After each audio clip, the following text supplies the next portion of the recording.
The smoke of Troy. When Troy finally burned, it did not feel like victory.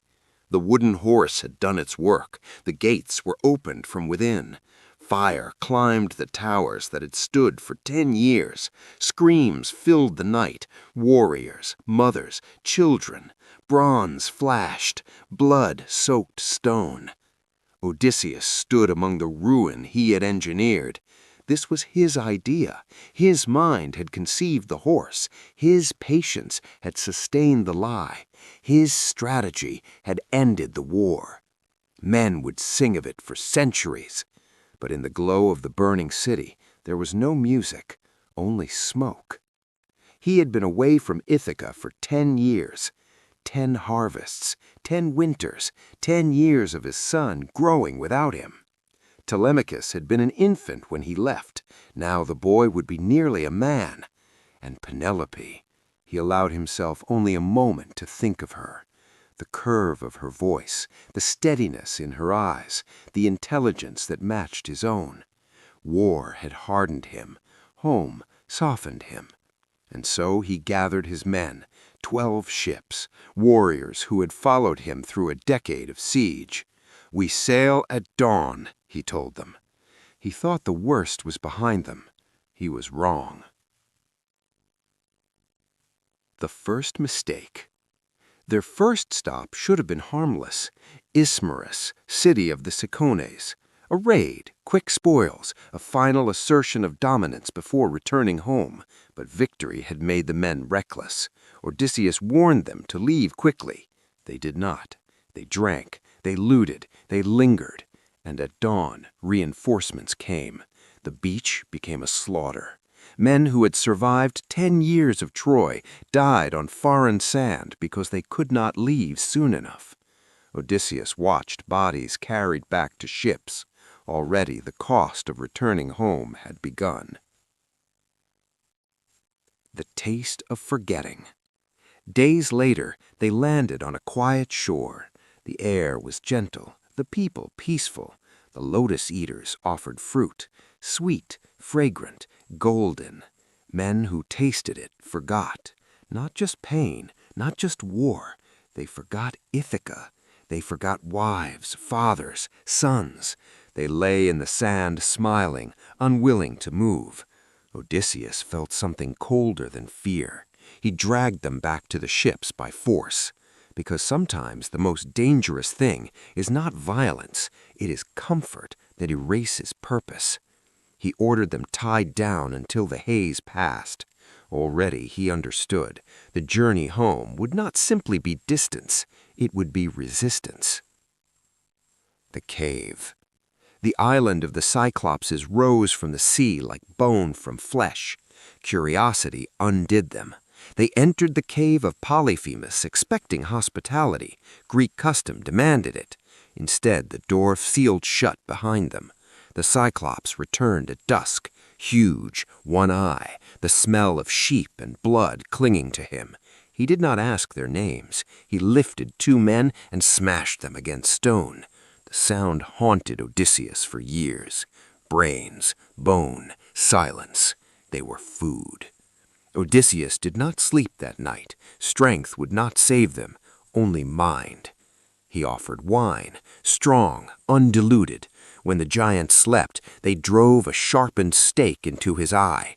The scream shook the island. Blind and raging, Polyphemus felt for them at the Peave's entrance. Odysseus tied his men beneath sheep bellies. They escaped, beneath wool and silence. It was brilliant. It should have ended there. But pride is a quiet enemy. As they sailed away, Odysseus shouted his name. "I am Odysseus, raider of cities." The giant lifted his face to the sky and called to his father, Poseidon, god of the sea, and the sea answered. The wind in a bag. Aeolus, keeper of the winds, received them kindly. He listened to Odysseus' story and pitied him. He tied every wind except the west wind, the one that would carry them home, into a leather bag. For 9 days Odysseus sailed. On the 10th, Ithaca appeared on the horizon. He could see the fires on the shore. Home. He allowed himself to sleep. His men, suspicious, whispered. Treasure, they thought, gold hoarded by their king. They opened the bag. The winds exploded. Storm tore sail from mast. Ithaca vanished. They were blown back to Aeolus's island. When Odysseus begged again for help, Aeolus refused. No god would punish a man so fiercely without reason, and so the world began to suspect what Odysseus feared, that he was cursed. Cannibals. The Laestrygonians did not negotiate. They hurled boulders from cliffs. Ships splintered like toys. Men were skewered and eaten. 11 ships destroyed. Only Odysseus' ship survived because he had anchored it apart. Leadership sometimes isolates. Now he had one ship and fewer men. Circe. At Aea, the enchantress Circe welcomed them with beauty and transformed them into pigs. Odysseus, protected by an herb from Hermes, forced her to restore them. She offered warmth, food, a bed untouched by salt and fear. They stayed 1 month, 2, a year. Time passed gently, too gently, until one of his men asked the question that pierced him.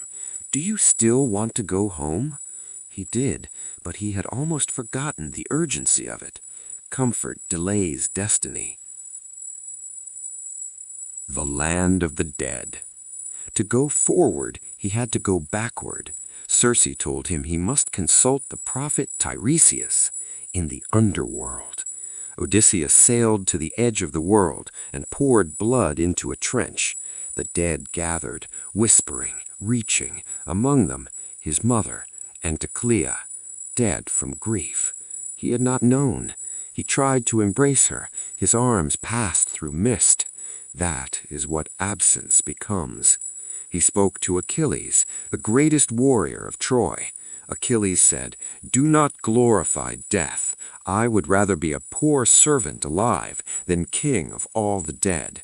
Glory had lied to them. War had lied to them. Odysseus left with knowledge and heavier sorrow. The choice between horrors.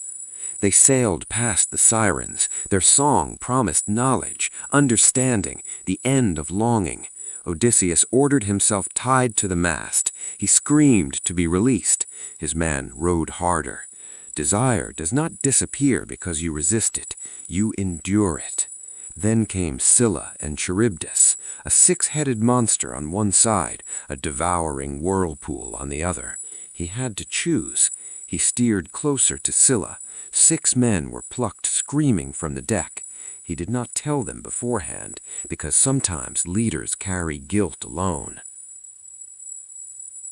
The final loss. On Thrinacia, hunger broke discipline. The cattle of Helios were sacred. He warned them. They slaughtered them anyway. Zeus split the sky. Lightning struck. The ship shattered. Odysseus alone survived, clinging to wreckage. All his men gone. Not by monster, not by enemy, but by exhaustion. He drifted for 9 days, alone. Calypso. Calypso found him half dead. She loved him, offered him immortality. "You will never age, never suffer. Stay."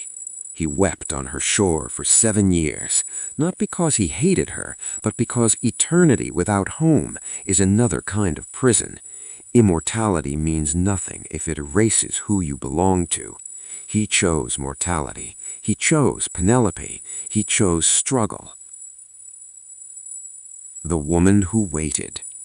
In Ithaca, Penelope waged her own war. Suitors filled her halls, ate her food, drank her wine, pressured her daily. She wove a shroud by day, unwove it by night.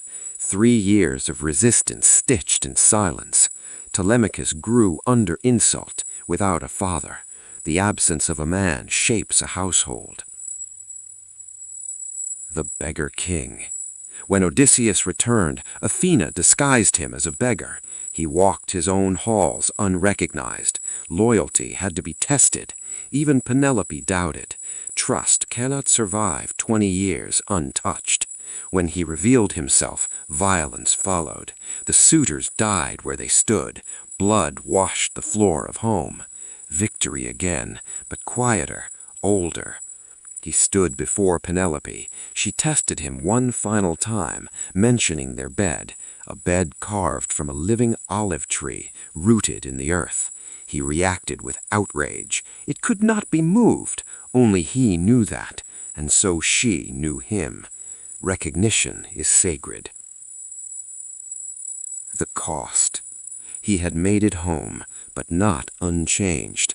20 years gone, friends buried, mother dead, son grown, wife aged.